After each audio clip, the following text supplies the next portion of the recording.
नमस्कार, बात पते की में आपका स्वागत है। मैं हूं अखिलेश शर्मा। तो आखिरकार ममता बनर्जी दिल्ली पहुंच गईं। दिल्ली पहुंचने के बाद उन्होंने अपनी मेल मुलाकात का सिलसिला भी शुरू कर दिया। लेकिन वो मुलाकात जिस पर सबकी सबसे ज्यादा नजरें थी वो आज शाम 4 बजे हुई, जब ममता बनर्जी पीएम नरेंद्र मोदी से मिलने के लिए गई। सब जानते हैं कि जब पश्चिम बंगाल का विधानसभा चुनाव चल रहा था तब किस तरह से दोनों ही नेताओं के बीच में काफी तीखे शब्द बाण चले थे और एक के बाद एक कई ऐसे आरोप प्रत्यारोप भी हुए थे, जिसके बाद माहौल काफी ज्यादा संजीदा हो गया था।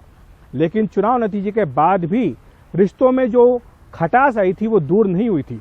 हमने देखा था कि किस तरह से जब पश्चिम बंगाल में तूफान आया था और पीएम मोदी वहां का दौरा करने के लिए गए थे, तब बहुत ही संक्षिप्त मुलाकात एक हुई थी ममता बनर्जी और पीएम मोदी की। लेकिन उसको लेकर के भी छोटी मुलाकात में एक बहुत बड़ा विवाद खड़ा कर दिया था और आखिरकार जो मुख्य सचिव हैं उन्हें अपने पद से इस्तीफा देना पड़ा था। यह बात अलग है कि बाद में ममता बनर्जी ने उनको अपना एडवाइजर बना लिया था और उसको लेकर के काफी बड़ा विवाद भी हुआ था।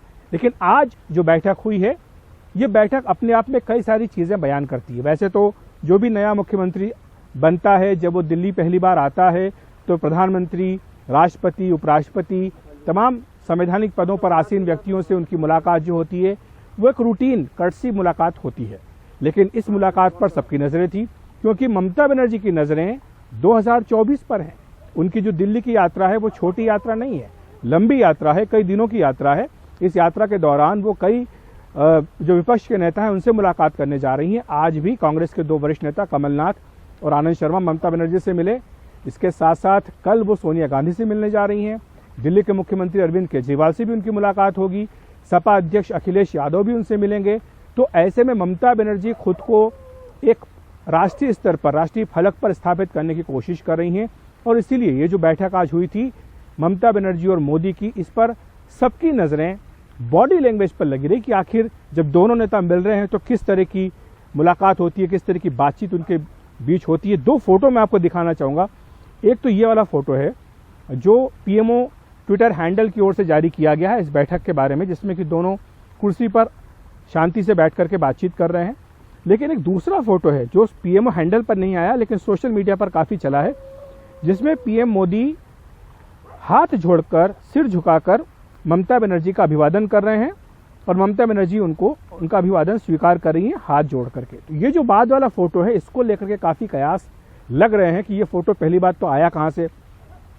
दूसरी बात यह कि अगर ये फोटो आधिकारिक है तो इसको पीएमओ हैंडल से क्यों नहीं जारी किया गया, अनाधिकारिक जो सूत्र है उनके हवाले से क्यों जारी कर दिया गया।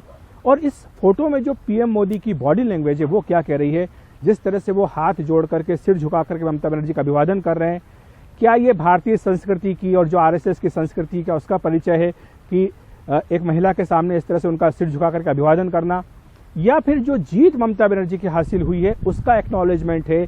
ये भी एक सवाल पूछा जा रहा है, क्योंकि ये फोटो पीएमओ सोर्सेज से नहीं आया है, पीएमओ ने इसको ट्विटर हैंडल पे नहीं दिया है, इसलिए इसकी जो ऑथेंटिसिटी है उसको लेकर के भी कुछ लोग सवाल उठा रहे हैं। लेकिन बाद में पुष्टि हुई है कि ये फोटो जेन्युइन है, आज का ही फोटो है। तो बहरहाल देखिए फोटो की कहानी है जो अलग से निकल पड़ी है। हालांकि ममता बनर्जी ने जब पीएम से मुलाकात की उसके बाद जब वो बाहर आई तो उन्होंने कहा कि उन्होंने वैक्सीनेशन ड्राइव को लेकर के पीएम मोदी से चर्चा की है। बंगाल का नाम बांग्ला करने का जो उनका अपना, पश्चिम बंगाल का नाम बांग्ला करने का जो उनका अपना एक मुहिम चल रही है उसके बारे में उन्होंने चर्चा की है। लेकिन उन्होंने कहा कि पीएम ने क्या कहा ये मैं नहीं बता सकती, क्योंकि ये जो प्रोटोकॉल है उसके ठीक नहीं, खिलाफ होगा, इसलिए वो बताना नहीं चाहती थी कि पीएम मोदी ने क्या कहा। लेकिन बाहर निकल करके उनके जो तेवर थे वो काफी तीखे थे। उन्होंने बहुत शिद्दत के साथ जो जासूसी कांड हुआ है उसको उठाया। उन्होंने कहा कि इसकी न्यायिक जांच होनी चाहिए।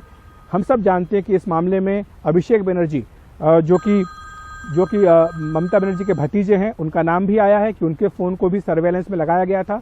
तो ऐसे में जासूसी कांड की जांच की मांग करना पीएम मोदी से मुलाकात के तुरंत बाद, ये उनके जो तेवर हैं उसको दिखा रहा है। और आपको जैसा हम बता रहे हैं बार बार कि उनकी मुलाकात कई विपक्षी नेताओं से होने वाली है। और साथ ही जिस तरह से संसद भवन में संसद सत्र के दौरान लगातार विपक्ष और सरकार आमने सामने हैं, उसको भी इससे जोड़ करके देखा जा रहा है। पिछले सप्ताह देखा था हमने कि राज्यसभा में किस तरह से टीएमसी के सांसद हैं शांतनु सेन, उन्होंने जो आईटी मंत्री हैं अश्विनी वैष्णव, उनके हाथ से उनका स्टेटमेंट लेकर फाड़ के फेंक दिया था। उसके बाद उन्हें सस्पेंड भी कर दिया गया राज्यसभा से। लेकिन इसके बावजूद विपक्ष के सांसदों का हंगामा जारी है। इसमें एक पहलू और है जिसकी चर्चा करना बहुत जरूरी है। वो है विपक्षी एकता को लेकर। सरकार की ओर से दावा किया जा रहा है कि विपक्ष में एकता नहीं है, टीएमसी एक मुद्दा उठाती है तो कांग्रेस दूसरा मुद्दा उठाती है, पीएम की जो बैठक होती है कोविड पर उस पर टीएमसी चली जाती है लेकिन कांग्रेस नहीं जाती है। तो ऐसे में क्या विपक्ष में एकता है या नहीं है, ये एक सवाल उठाया जा रहा है। लेकिन माना जा रहा है कि ममता बनर्जी की इस यात्रा के दौरान ये जो विपक्षी एकता को लेकर के सवाल उठ रहे हैं, इनका जवाब मिल जाएगा और सारा विपक्ष एक साथ एक मंच में एक सुर में आकर के इन तमाम मुद्दों को उठाएगा। आज भी एक बैठक हुई है राहुल गांधी के साथ जिसमें विपक्ष के दलों के तमाम नेता थे, उसमें बीएसपी भी मौजूद थी।